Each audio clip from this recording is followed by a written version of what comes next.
TGT biology का most important practice set लेकर के आए हैं, जिसके सभी क्वेश्चन को डिटेल से समझाएंगे। तो चलिए शुरू करते हैं। पहला क्वेश्चन देखते हैं, निम्न में से कौन उसके द्वारा उत्पन्न के साथ उचित रूप से मेलित है? सोचिए और बताइए कौन सा ऑप्शन सही हो सकता है। आप सभी लोग जल्दी से अपने सभी दोस्तों में वीडियो को शेयर कर दीजिए, वीडियो को लाइक भी कर दीजिए। चैनल पर पहली बार आए हैं तो चैनल को सब्सक्राइब भी कर लीजिए। फिलहाल इसमें आंसर सही होगा डी, सैक्रोमाइसिस सेरेविसी और एथेनॉल। एथेनॉल यानी कि अल्कोहल। ये कहा गया था प्रश्न में कि कौन उसके द्वारा उत्पन्न के साथ उचित रूप से मेलित है, तो यही उचित रूप से मेलित है। जबकि जो पहला ऑप्शन है एसिटोबैक्टर एसिटी, तो ये एसिटिक अम्ल का निर्माण करता है। जो मेथेनोबैक्टीरियम है ये मेथेन गैस का निर्माण करता है, और जो पेनिसिलियम नोटेटम है ये प्रतिजैविक का निर्माण करता है, प्रतिजैविक पेनिसिलिन का निर्माण करता है। अगला क्वेश्चन है, मेढक का हृदय शरीर से बाहर निकालने के पश्चात कुछ समय तक धड़कता रहता है। निम्न कथनों में से उचित विकल्प का चयन कीजिए। सोचिए और बताइए कि कौन सा ऑप्शन सही हो सकता है इसमें से। जो मेढक का हृदय है शरीर से बाहर निकालने के बाद कुछ समय तक धड़कता रहता है, तो निम्न कथनों में से उचित विकल्प का चयन करना, कौन सा विकल्प उचित है। वीडियो को लाइक ना किया हो तो भाई सभी लोग जल्दी से लाइक कर दीजिए, क्योंकि एक बिल्कुल फ्री होता है, इसका कोई भी पैसा नहीं कटता है। अपने दोस्तों में वीडियो को शेयर जरूर कर दीजिए। फिलहाल इसमें आंसर सही होगा सी, तीसरा और चौथा। तीसरा कौन सा है, तो हृदय पेशी जनित प्रकृति का होता है, और चौथा है हृदय स्व उत्तेजक होता है। तो इसमें उत्तर आप कहीं डी वाला तो नहीं सोच रहे हैं? कमेंट बॉक्स में जरूर बताएं कि मैंने जो बताया सी वाला वो सही है या फिर डी वाला सही है। नेक्स्ट क्वेश्चन है, निम्न में से कौन सा शुक्राणुओं के परिपक्वन के पथ को सही रूप से बताता है? सोचिए और बताइए कौन सा ऑप्शन सही होगा। निम्न में से कौन सा शुक्राणुओं के परिवहन के पथ को सही रूप से बताता है? वीडियो को लाइक ना किया हो तो लाइक कर दीजिए, अपने सभी दोस्तों में शेयर कर दीजिए। फिलहाल इसमें आंसर सही होगा बी, वृषण जालिका, अपवाही वाहिनिकाएं, एपिडिडाइमिस और शुक्रवाहक। नेक्स्ट क्वेश्चन है, सूची फर्स्ट और सूची सेकंड के बीच मिलान कीजिए तथा नीचे दिए गए कूट का प्रयोग कर सही विकल्प को चुनिए। देखिए सूची फर्स्ट इधर दी गई है, सूची सेकंड इधर दी गई है। इन दोनों के कूट को देख करके इसका कूट का प्रयोग करके इनका मिलान करना है, और फिर नीचे जो विकल्प दिए गए हैं उसमें से सही उत्तर को चुनना है। कौन सा आंसर सही हो सकता है? सभी लोग अच्छी तरीके से सोचें, समझें और फिर रिप्लाई दें। वीडियो को लाइक ना किया हो तब तक लाइक करते चलें, अपने दोस्तों में शेयर भी करते चलें।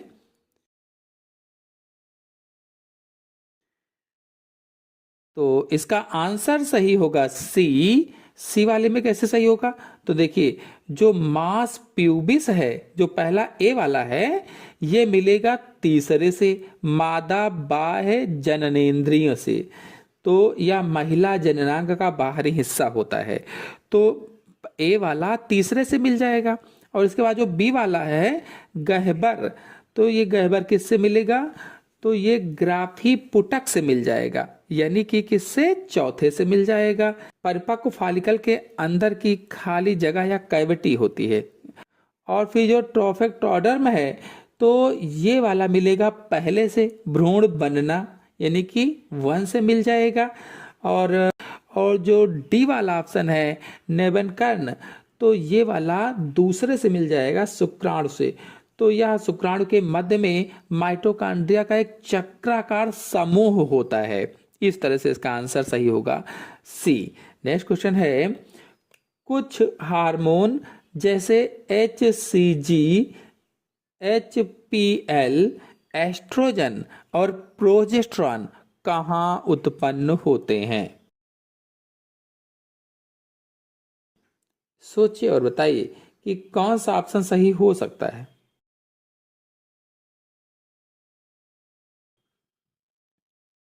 वीडियो को लाइक ना किया हो तो सभी लोग जल्दी से लाइक कर दीजिए, अपने दोस्तों में शेयर कर दीजिए। फिलहाल इसका आंसर सही होगा सी, अपरा। अपरा, या फिर अंग्रेजी में कहो तो प्लेसेंटा। ये जो गर्भ में शिशु पल रहा होता है, भ्रूण पल रहा होता है, तो उसके जो विलाई होते हैं और जो माता के गर्भाशय के विलाई होते हैं, इनका आपस में जो अस्थायी जोड़ होता है, उसी जोड़ को अपरा या प्लेसेंटा कहा जाता है। अगर आप लोग पिट्यूटरी ग्रंथ या अन्य किसी भी ग्रंथ के बारे में डिटेल से समझना चाहते हैं तो हमारे चैनल में वीडियो अपलोडेड है, आप लोग जाकर के अच्छी तरीके से समझ सकते हैं। फिर अगला क्वेश्चन है, अनुवांशिक विचलन कहाँ होता है? अनुवांशिक विचलन या अपवाह कहाँ होता है? अनुवांशिक विचलन पर हमारे चैनल वीडियो अपलोडेड है, और वो किस नाम से होगा? तो जेनेटिक ड्रिफ्ट के नाम से होगा। बहुत ही आसान तरीके से मैंने इसको समझाया हुआ है, एकदम चित्रों के माध्यम से। आप लोग सर्च करिए यूट्यूब सर्च बॉक्स में जेनेटिक ड्रिफ्ट और स्पेस छोड़कर बायोलॉजी साइंस एसके, वीडियो आ जाएगा। देखिए, एक ही बार में जेनेटिक ड्रिफ्ट आपको समझ में आ जाएगा। तो जेनेटिक ड्रिफ्ट या फिर अनुवांशिक विचलन कहाँ होता है पूछा गया है। सोचिए और बताइए कि कौन सा ऑप्शन इसमें से सही हो सकता है। तो ऑप्शन सही होगा इसमें से बी, छोटी बिलगित समिष्टि। ये स्मॉल आइसोलेटेड पॉपुलेशन में होता है। देखिए, समझाते हैं आपको। जो जेनेटिक ड्रिफ्ट का मतलब है कि किसी आबादी में अचानक और संयोगवश जीन के अनुपात में बदलाव का आना। जेनेटिक ड्रिफ्ट क्या है? कोई भी आबादी है, किसी आबादी में अचानक और संयोगवश जीन के अनुपात में बदलाव आना।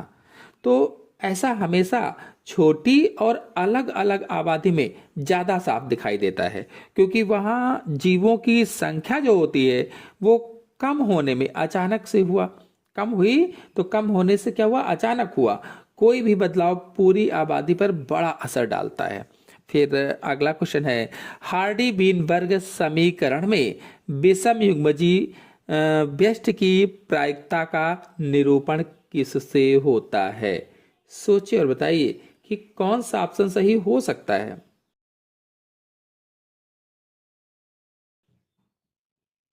अगर आप लोग हार्डी बीनबर्ग का नियम समझना चाहते हैं तो हमारे चैनल में नोट्स सहित आपको मिल जाएगा। जाइए, अच्छी तरीके से समझ लीजिए, मैंने डिटेल से नोट्स सहित समझाया हुआ है हार्डी बीनबर्ग का नियम। फिलहाल इसमें आंसर सही होगा सी, 2pq। नेक्स्ट क्वेश्चन है, निम्नलिखित में से कौन सा कोशिकांग केवल एकल कला से घिरा होता है? हरित लवक, लयनकाय, केंद्रक, सूत्रकणिका। एकल कला तो उस सिंगल मेम्ब्रेन। तो इसमें देखिए, जो हरित लवक है, मैंने जब इसका चित्र बना करके इसकी संरचना समझाई थी तो वो दोहरी परत का था, तो ये नहीं होगा, क्लोरोप्लास्ट नहीं होगा। फिर जो सी वाला उसी के नीचे ऑप्शन है केंद्रक, ये भी दोहरी परत का होता है, तो ये भी ऑप्शन सही नहीं है। जो सूत्रकणिका है, इसे माइटोकॉन्ड्रिया कहते हैं, ये भी दोहरी परत का होता है, तो ये भी नहीं है। तो एकल कला युक्त कोशिकांग कौन सा होगा? लयनकाय या फिर लाइसोसोम होगा। ये एकल कला युक्त कोशिकांग होता है, सिंगल मेम्ब्रेन होती है इसमें। फिर नेक्स्ट क्वेश्चन है, समवृत्त संरचनाएं किस कारण उत्पन्न होती हैं? समवृत्त संरचनाएं किस कारण उत्पन्न होती हैं? कौन सा ऑप्शन सही हो सकता है? सोचिए और बताइए।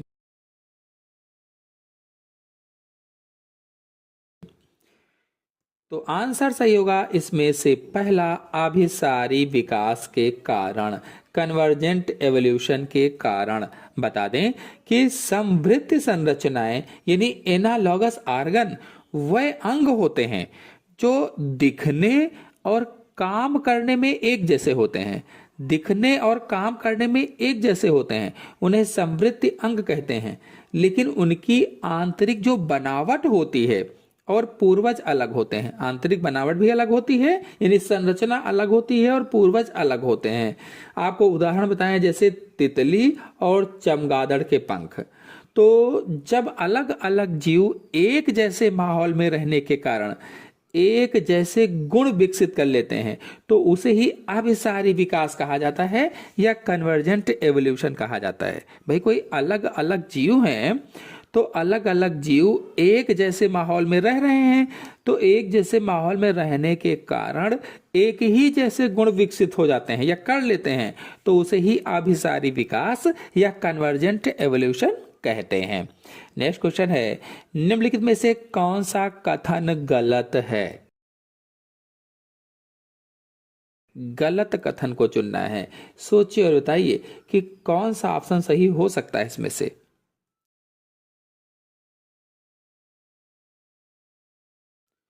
तो आंसर सही होगा इसमें से सी, ग्लाइसिन एक सल्फर युक्त अमीनो अम्ल है। जो ग्लाइसिन है एक सल्फर युक्त अमीनो अम्ल है। मतलब यह कथन गलत है। क्यों गलत है? क्योंकि ग्लाइसिन सबसे सरल अमीनो अम्ल है, सबसे सरल, और इसमें सल्फर नहीं होता है। ग्लाइसिन में सल्फर युक्त अमीनो अम्ल मुख्य रूप से अगर आपको बताएं तो सिस्टीन है, मेथियोनिन है, ये होते हैं। बाकी सभी कथन जो ए, बी और डी हैं ये पूरी तरह से सही हैं। गलत केवल कौन सा है? तो सी वाला, और गलत ही पूछा गया था। नेक्स्ट क्वेश्चन है, पुंकेसर के तंतु का निकटस्थ सिरा किससे जुड़ा होता है? पुंकेसर के तंतु का निकटस्थ सिरा किससे जुड़ा होता है? सोचिए और बताइए कि कौन सा आंसर सही हो सकता है।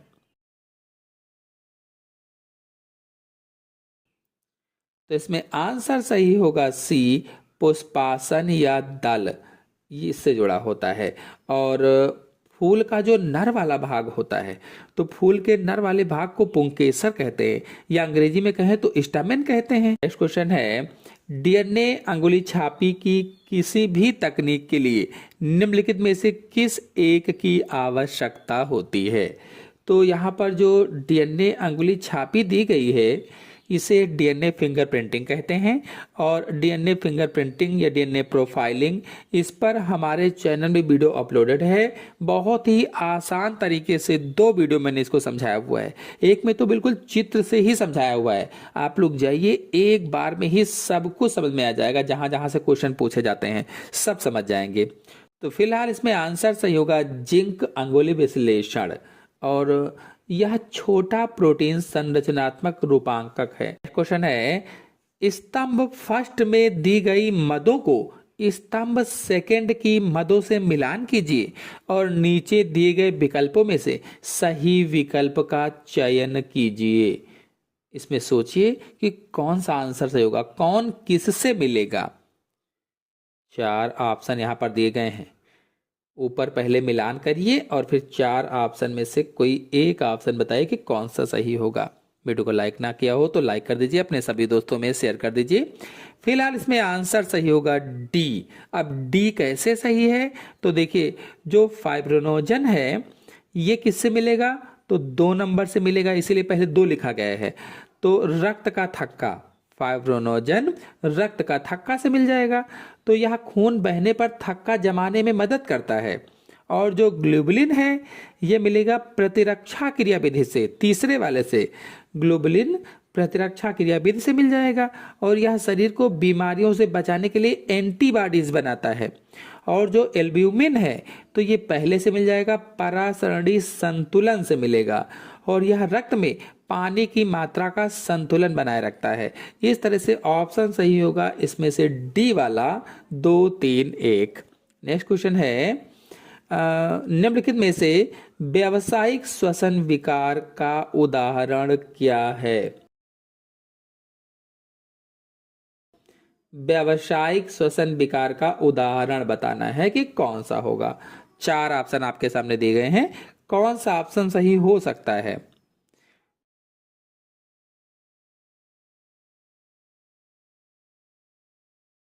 तो ऑप्शन सही होगा इसमें से बी, सिलिकामयाता। तो ऑप्शन सही होगा इसमें से बी, सिलिकामयता। बता दें कि सिलिकोसिस जो होता है ये व्यावसायिक श्वसन विकार जो होता है, ये बीमारियां वह होती हैं जो किसी खास काम या कारखाने में काम करने की वजह से होती हैं। यानी कि ये ऐसी बीमारियां हैं जो किसी खास काम या फिर कारखाने में कोई काम कर रहा है उसकी वजह से होती हैं। तो जैसे पत्थरों की फिसाई है या खदानों में काम करने वाले जो मजदूर होते हैं उनके फेफड़ों में सिलिका की धूल चली जाती है, सिलिका की धूल, जिससे फेफड़ों को भारी नुकसान होता है, तो उसे ही सिलिकामयता कहा जाता है या सिलिकोसिस कहा जाता है।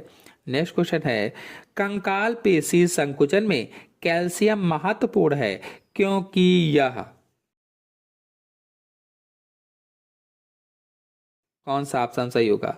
सोचिए और बताइए, चार बड़े बड़े से ऑप्शन दिए गए हैं।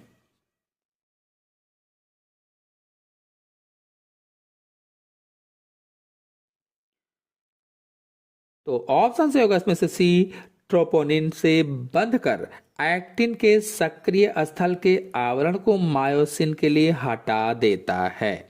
अब आपको बता दें कि जब हमारी जो मांसपेशियां होती हैं, तो जो मसल्स होती हैं, तो मांसपेशियां सिकुड़ती हैं, तो कैल्शियम आयन मांसपेशियों के अंदर मौजूद जो ट्रेपोनिन होता है प्रोटीन से जुड़ जाते हैं। ऐसा होने से एक्टिन प्रोटीन के ऊपर लगा हुआ जो पर्दा होता है वो हट जाता है और मायोसिन प्रोटीन उससे जुड़कर मांसपेशियों को सिकोड़ देता है। नेक्स्ट क्वेश्चन है, निसल के पिंड मुख्यतः किसके बने होते हैं?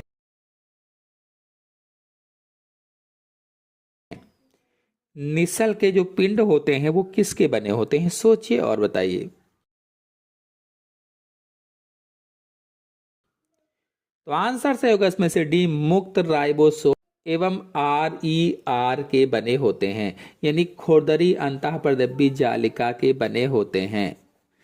आपको यहीं पर बता दें कि हमारे तंत्रिका तंत्र की कोशिकाओं में पाए जाने वाले निसल पिंड असल में खुरदरी अंतःप्रद्रव्य जालिका यानी रफ एंडोप्लाज्मिक रेटिकुलम, RER का क्या मतलब है? रफ एंडोप्लाज्मिक रेटिकुलम, और मुक्त राइबोसोम के गुच्छे होते हैं जो प्रोटीन बनाने का काम करते हैं। नेक्स्ट क्वेश्चन है, इनमें से कौन सा कथन गलत है? चार कथन लिखे गए हैं, सोचिए और बताइए इनमें से कौन सा ऐसा कथन है जो गलत है?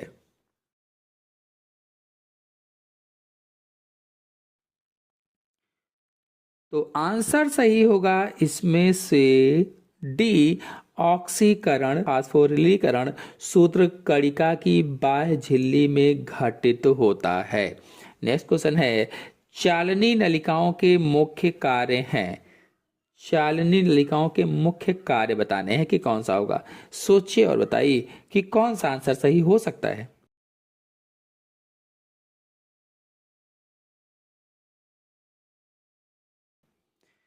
तो आंसर सही होगा इसमें से पहला, पदार्थों को निर्माण स्थल से उपयोग स्थल तक स्थानांतरित करना।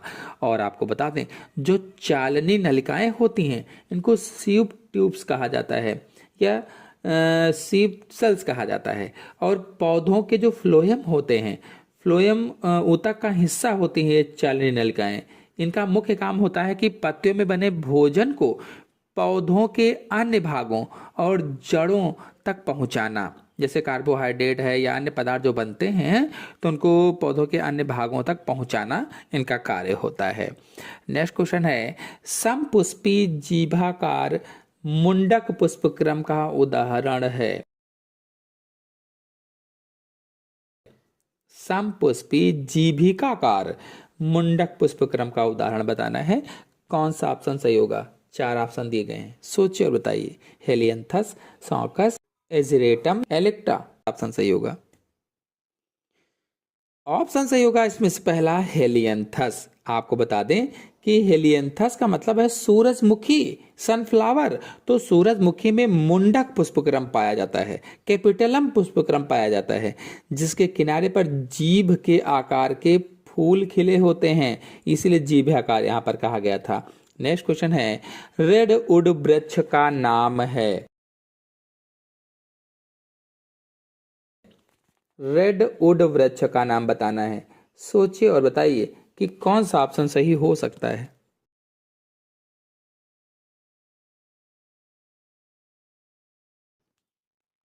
तो ऑप्शन सही होगा इसमें से सी, सिकोया। संसार का सबसे बड़ा वृक्ष है, नग्न बीजी होता है सिकोया।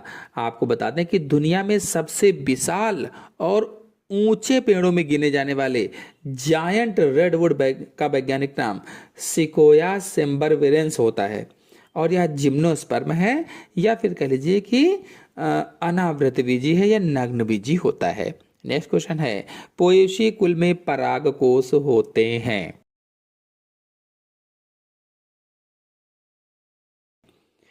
पोएसी कुल में परागकोश कैसे होते हैं, सोचिए और बताइए कौन सा ऑप्शन सही हो सकता है।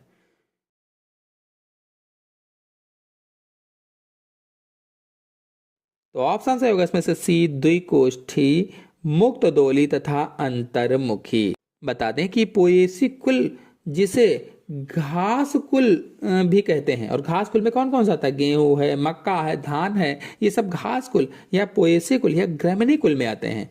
तो इनके फूलों में परागकोश दो कोष्ठकों वाले यानी द्विकोष्ठी होते हैं। दो कोष्ठकों वाले होंगे तो द्विकोष्ठी कहेगा, दो चैम्बर हैं तो द्विकोष्ठी हो गया। और हवा में आसानी से डोलने वाले यानी मुक्त दोली, और अंदर की तरफ झुके हुए यानी अंतर्मुखी होते हैं। नेक्स्ट क्वेश्चन है, जब पुष्प तलाभिसारी क्रम में व्यवस्थित होते हैं तब पुष्प क्रम कहलाता है। पुष्प तलाभिसारी क्रम में व्यवस्थित है तब पुष्प क्रम क्या कहलाएगा, सोचिए और बताइए कि कौन सा आंसर सही होगा।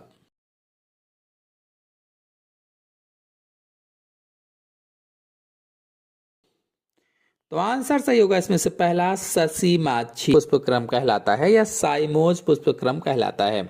बता दें, ससीमाछी पुष्पक्रम में मुख्य डंठल जो होता है, मुख्य डंठल के शीर्ष पर सबसे पहले फूल खिल जाता है जिससे उसकी लंबाई रुक जाती है। इसके बाद नए फूल नीचे की तरफ आते हैं। इसी व्यवस्था को तलाभिसारी क्रम कहा जाता है। नेक्स्ट क्वेश्चन है, हाइपेंथोडियम पुष्पक्रम से विकसित फल कहलाता है। हेस्पेरिडियम, सेल्कुआ, सोरोसिस, साइकोनस। हाइपेंथोडियम पुष्पक्रम से विकसित फल क्या कहलाएगा, सोचिए और बताइए कि कौन सा ऑप्शन सही हो सकता है।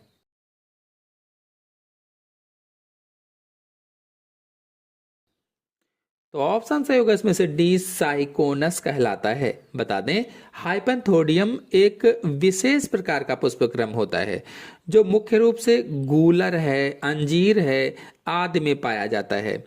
और इस पूरे पुष्पक्रम में से जो संयुक्त फल बनता है उसे वनस्पति विज्ञान की भाषा में साइकोनस कहते हैं, साइकोनस। नेक्स्ट क्वेश्चन है, डिप्लोकोकस निमोनी में रूपांतरण की खोज की थी। डिप्लोकोकस जो निमोनी है उसमें रूपांतरण की खोज किसने की थी। चार ऑप्शन यहां पर दिए गए हैं, कौन सा ऑप्शन सही हो सकता है, सोचिए और बताइए।